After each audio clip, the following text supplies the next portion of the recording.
Sir, अपना परिचय देते हुए बताएं कि किस तरह का कार्यक्रम हो रहा था यहाँ पे। मैं डॉक्टर उमेश सरोज हूँ, मोहम्मदाबाद विधानसभा से। एक कार्यक्रम नहीं था, ये कार्यकर्ताओं से मिलन समारोह एक था। कार्यकर्ताओं के आग्रह पर हम लोग यहाँ पे इकट्ठा हुए थे। कार्यकर्ता कई दिन से आग्रह कर रहे थे, मिलने की आस उनकी थी, तो उनके आग्रह को सुनते हुए हम लोग यहाँ पे इकट्ठा थे। और आगामी चुनाव के लिए हम लोग उसी के बारे में बात कर रहे थे कि आगामी चुनाव में कैसे माननीय योगी जी की सरकार पुनः बनाए, जिससे भारत माता के हाथों को हम लोग मजबूत कर सकें। जिस तरह से आप जिन मुद्दों को जनता के बीच रखा, क्या वो चुनाव के समय प्रभाव डालेंगे? बिल्कुल डालेंगे। हम लोग पूरा का पूरा चुनाव विकास के मुद्दे पर लड़ रहे हैं और विकास के मुद्दे पर ही लड़ेंगे। तो जनता अभी देख रही है, जो अंत्योदय का सपना था वो साकार हो रहा है, रामराज का सपना साकार हो रहा है, लेकिन तो जनता बहुत खुश है। जो आपका विकास का मुद्दा था उसमें तो कहीं किसानों की बात ही नहीं थी। किसान की बात हो, शिक्षा की बात हो, नहीं, हमने बिल्कुल बताया कि शिक्षा के बारे में नहीं बताया कि हमें वहाँ पे सबका साथ सबका विकास और मेडिकल कॉलेज हर अगर आपके अपने क्षेत्र में देखिए, क्षेत्र में शिक्षा की बात हो, यहाँ किसानों की बात हो जी, तो उसमें क्या हर किसान के, कोई भी किसान इस समय नहीं होगा जिसकी उपज जो बेचा होगा और नहीं खरीदा गया होगा।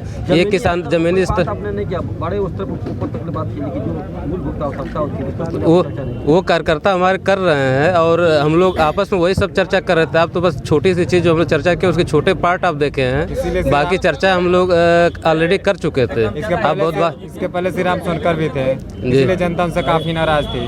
तो आपका भी देखा जाए अगर तो कार्यक्रम जनता हमारा देख चुकी, इसीलिए जनता के आग्रह पर ही एक बहुत मील का पत्थर भारतीय जनता पार्टी के इतिहास में हुआ कि एक जनता की विशेष मांग को देखते हुए पूनम सरोज के यहाँ पर लाया गया है। तो इसके लिए तो कोई बात ही नहीं है, जनता के आग्रह पर ही वो आए हैं, इसमें किसी का कोई योगदान नहीं है।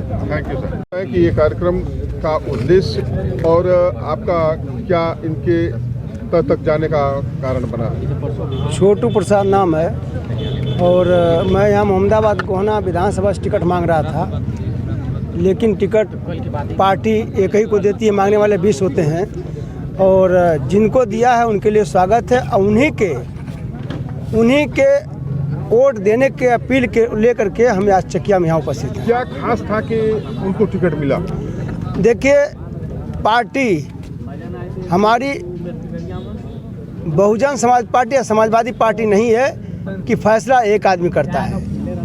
कई गुण और कई दोष को देख करके पार्टी सब कुछ करने के बाद, सारा सर्वे एनजीओ तमाम सर्वे के बाद टिकट देती है और टिकट दी है तो उनका स्वागत है।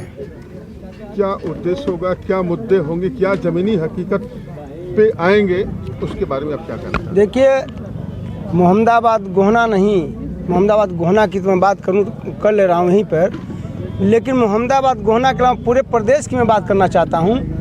मोहम्मदाबाद गोहना में आप किसी गांव में चले जाइए, गरीबों जिस तरह से अंत्योदय का मामला, दीन दुखियों की बात शुरू से आप ले लीजिए कि जब बच्चा पैदा होता है तो उसके लिए बच्चा हर्ष पुष्ट हो, इसके लिए भारतीय जनता पार्टी की सरकार ने उस गर्भवती महिला को 6000 की व्यवस्था की। विपक्ष ने आरोप लगाया कि मोहम्मदाबाद में एक भी विकास के काम नहीं किए गए, रोड खलीजे जो भी गली आ रहे हैं वो अभी उपेक्षा के शिकार हैं। मैं बता दूं आपको, विपक्ष का काम विपक्ष हमेशा भ्रष्टाचार किया है, विपक्ष हमेशा जो है गलत काम किया है। विपक्ष का काम ही इस तरह से बात करना है। आप किसी विषय पर, विकास की बात चाहे किसी बात पे ले लीजिए, आप मोहम्मदाबाद ही नहीं पूरे प्रदेश की बात कर रहा हूँ, जितना विकास हुआ है गरीबों का और नौजवानों का किसी सरकार में नहीं हुआ है, मैं दावे के साथ करना चाहता हूँ। इसके पूर्व देखा जाए कि टिकट से पहले प्रत्याशियों के पुतले भी फूके गए, जो कि जनता में आक्रोश दिखे गए। देखिए, जो पुतले फूके गए या जो विरोध रहा है, मैं ये कहना चाहता हूँ किसी का व्यक्तिगत मामला रहा होगा, या तो भाजपा की खाल पहन करके लोग किए होंगे, लेकिन भारतीय जनता पार्टी का अनुशासित कार्यकर्ता ऐसा कर नहीं सकता। भारतीय जनता पार्टी के कार्यकर्ता जो अनुशासित है या जो ईमानदार कार्यकर्ता, वो आज मंच पर साथ है। देते हुए बताएं कि ये कार्यक्रम किस तरह का हो रहा था और इसका उद्देश्य क्या है? मैं योगेश प्रताप सिंह, मंडल अध्यक्ष रानीपुर। ये कार्यक्रम किस तरह का था, आज का उद्देश्य क्या था? यह मोहम्मदाबाद विधानसभा की जनता यह बता रही थी कि चुनाव मैं लड़ रहा हूं, प्रत्याशी नहीं लड़ रहा है। प्रत्याशी जनता के इशारे पर चल रहा है और इसी को साबित करने के लिए प्रत्याशी को जनता ने बुला करके यह बताया है कि हम आपके साथ हैं, आप चलिए कदम से कदम मिलाकर हम आपके साथ आप लोग जनता के बीच जा रहे हैं तो क्या आपका मुद्दा है, क्या मुद्दा दे करके जा रहे हैं कि हम आएंगे तो आपको ये सुविधा देंगे, क्या आपका मुद्दा रहेगा? अरे मुद्दा तो हमारे पास 152 लाभ योजना चला करके लाभान्वित कर दी गई। दूसरे आने वाले भविष्य में जो नौकरी बेरोजगारी की बात हो रही है, विपक्ष कह रहा है सारे नेट पर आधारित चीज़ है, वह अपने से कहने से नहीं होगा, नेट बता दे रहा है। केवल कह रहा है कि जुमलेबाजी ये दोनों सरकारें कर रही हैं, हकीकत कुछ नहीं दिखाई दे रहा है। बस कागजों में है। कौन? विपक्ष बोल रहे हैं। तो विपक्ष को चश्मा दूसरा होगा, जिस बोलना उसका काम है, अपने मन से वह बात बोल रही है, उसको विकास नहीं दिखाई दे रहा है। बताइए कौन सा विकास चाह रहा है, किस तरह का? पेट्रोल के दाम बढ़ गए, महंगाई बढ़ गई, बेरोजगारी है। हाँ। इसके बारे में क्या अच्छा, आरोप है? उसका अराजकता पर थोड़ा भी बात नहीं है।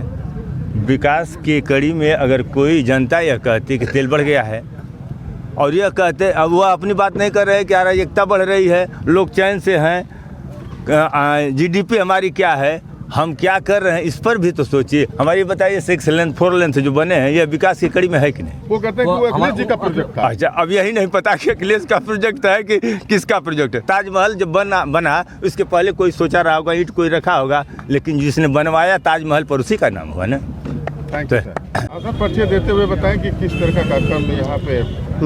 मैं रामविलास चौहान, भारतीय जनता पार्टी मंडल का महामंत्री हूँ। ये हमारे कार्यकर्ता यहाँ जो चकिया के हैं, रानीपुर मंडल के हैं, कुछ कुरान मंडल के हैं, तो इन लोगों का कई दिनों से ये कह रहे थे लोग कि नहीं, हमारे यहाँ डॉक्टर साहब को एक बार बुलाया जाए, हम लोग बैठ करके जो है इस जो चुनाव है, इस चुनाव में कैसे किया जाए उसके लिए जो है एक योजना रचना हम लोग बनाएंगे। तो यही कार्यक्रम था यहाँ पे कार्यकर्ताओं का। अगर बात करें सभी पार्टियां इसमें बस चौहान को ज़्यादा इसमें ध्यान देने, अगर उनका जो भी कार्यक्रम हो रहा है चौहान बस्ती में ज़्यादा हो रहा है, कारण क्या है? 2022 का निर्णायक चौहान रहेंगे क्या इस बार? मित्रों, ये जो है जो जाति पात की बात है, आप पत्रकार बंधु आप लोग हमसे ज़्यादा जानते हैं, लेकिन आप हमसे पूछ रहे हैं तो जितनी जानकारी मुझे है मैं आपको बता दे रहा हूँ कि भारतीय जनता पार्टी जाति पात में विश्वास नहीं करती है। ये सर्व समाज की पार्टी है, सर्व जाति को लेकर के ये पार्टी चलती है। इसीलिए भारतीय जनता पार्टी का नारा है सर्व जाति संगम, सभी जातियों का यहाँ पे संगम है, सभी जातियों को ले लोग इस पार्टी में है, सभी जातियों के कार्यकर्ता हैं। केवल चौहान समाज की बात नहीं है, सभी समाज के लोगों का योगदान है, तब भारतीय जनता पार्टी की सरकार बनी थी और आगे भी भारतीय जनता पार्टी की सरकार बनेगी।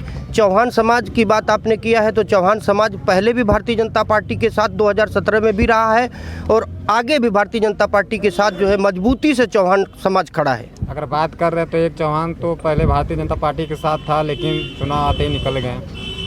नहीं, अगर चौहान समाज भारतीय जनता पार्टी के साथ रहा, भारतीय जनता पार्टी के साथ अगर चौहान समाज निकल गया होता तो फिर 2017 में भारतीय जनता पार्टी की सरकार नहीं बनी होती। जिस तरह से सपा आरोप लगा रही है कि 5 साल में कोई विकास नहीं हुआ, कोई बेरोजगारी का प्रबल है और कुछ भी काम नहीं हुआ धरती पर, आप क्या कहना चाह रहे हैं? देखिए, विपक्ष का काम होता है आरोप लगाना। ये शुरू से ही चलता आ रहा है कि विपक्ष जो है सरकार पे जिसकी सरकार होती है उस पे आरोप लगाती है। 4.5 लाख जो है सरकारी नौकरी जो देने का काम भारतीय जनता पार्टी ने किया है वो बाइनेट है, उसको कोई भी देख सकता है, ये कोई जुबानी चीज़ नहीं है। बाकी भारतीय जनता पार्टी ने जितना ख्याल किया है, जितना विकास किया है, इस कोरोना महामारी में बड़े से बड़े देश जो पनाह मान गए, जिन्होंने जो है अपने देश में खाद्यान्न वितरण जो फ्री वाला था उन्होंने नहीं किया, जो भारतीय जनता पार्टी की उत्तर प्रदेश की सरकार बाबा योगी आदित्यनाथ जी की सरकार ने इस प्रदेश में ऐसा काम करने का काम किया है।